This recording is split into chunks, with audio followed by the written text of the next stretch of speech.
Namuksa na naman po tayo. Good morning. Andito na ulit tayo sa ating spot. Bago tong spot na to, medyo malapit sa amin. So ngayon, gamitin muna natin ang ating pangmalakasang 3.5 grams ang ating gagamitin. Medyo magaan, pero sakto lang sa lalim. 10 feet ang lalim nito.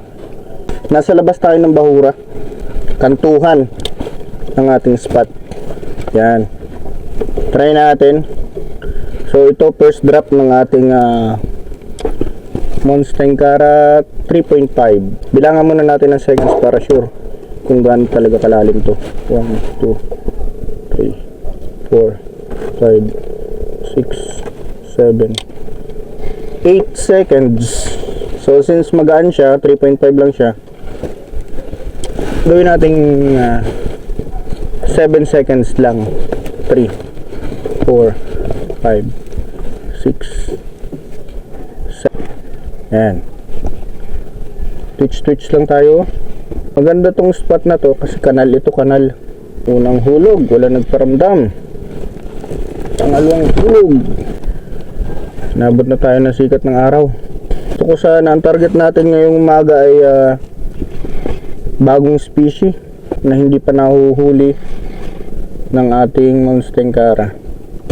Dali, laki. Yan, ganda. Detail. Wow, pinabol niya. Malapit na eh. First catch natin, detail, 5 grams. Gusto talaga nila yung mabilis. Pag umagang ganyan, yung pagjijig ko kailangan mabilis para mas maging attractive para sa kanila. So yun yung second drop natin. Yun, kinagat na nga. Ano pa lang, nababa pa lang, kinakagat na. Pangalawa.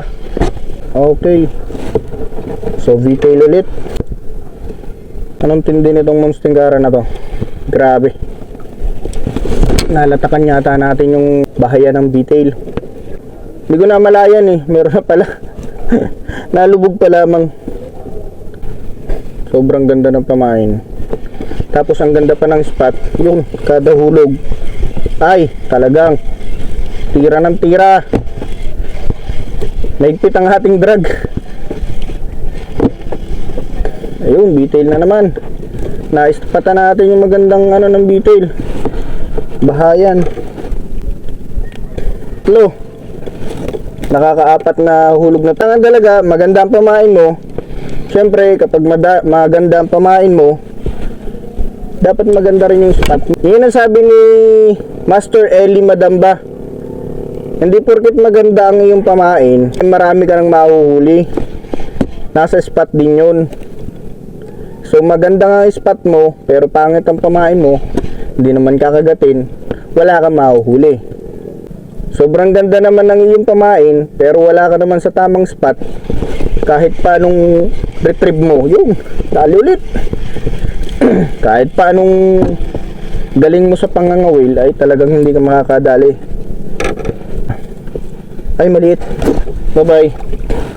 Magandang pamain, magandang spot. Hindi naman sobrang kagandahan. Magandang spot natin, maganda pa ang pamain natin. So, swak na swak ang combination. Yun, meron na naman. Sayang. Umabol ito. Wala na. Ang kagandahan nito, kapag hinabol siya, tigil mo lang, tapos i-twitch up mo lang ulit. Sure ball yun, hahabulin. Hindi katulad ng minnow, kapag itinigil mo, hindi nahabulin. Ito, kapag itinigil mo, lalong hahabulin. Kabaliktaran siya ng minnow, ng lure. Yun ang kagandahan ng bait na to, ng lure bait na to. Kapag naramdaman mong kinagat at nakawala, pitikin mo lang ulit ng ganyan, dalawa. Yun na, dali na yun, sigurado. Hahabulin at hahabulin niya. Hindi kasi ito katulad ng minnow type. Ang tingin kasi dito ng mga isda, yung crustacean, yung ba mga hipong maliliit, yun ang tingin nila dito. So ibang iba siya sa minnow. May kanya-kanya din kasing diet ang mga isda. Yung mga snapper, lalo na mga snapper, hindi naman lagi gusto niyan, yan, nakawala. Hindi niyang gusto lagi, isda na lang ng isda ang kanyang kinakain. Kumakain din sila ng ibang klase. Katulad ng alimango, yung mga crustaceans, mga lobster, nasa diet din nila yan. Hipon sa dagat. Okay, detail pa rin ang nagwawagi. Gaganda ng size ng detail dito. Ay grabe naman pag humabol. Yung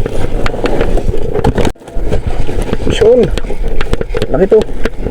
Yung bagong species. Yes. Ay manitis. Okay, nice. Yun. Goatfish. Goatfish ang ating nadari. Okay, nice. Sige, laban. Nalaban pa, pigit yata.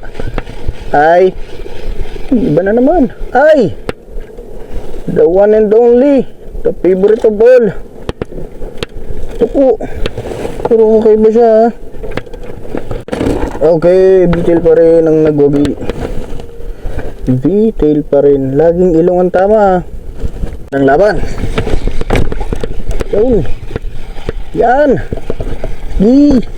Pasiwas mo. Napakaganda talaga nitong isdang ito. Oh. Blue-green ang kanyang dot.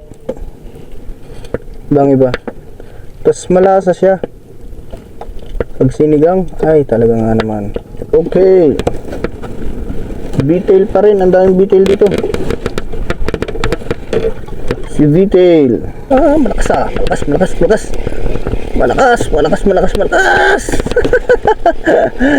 Ay talaga. Kung ito yung spot mo, baka ikay maghapong nangangawil, nagpipishing. Matutuwa ka eh. Oh, diba? Ang lakas ng orange. Grabe.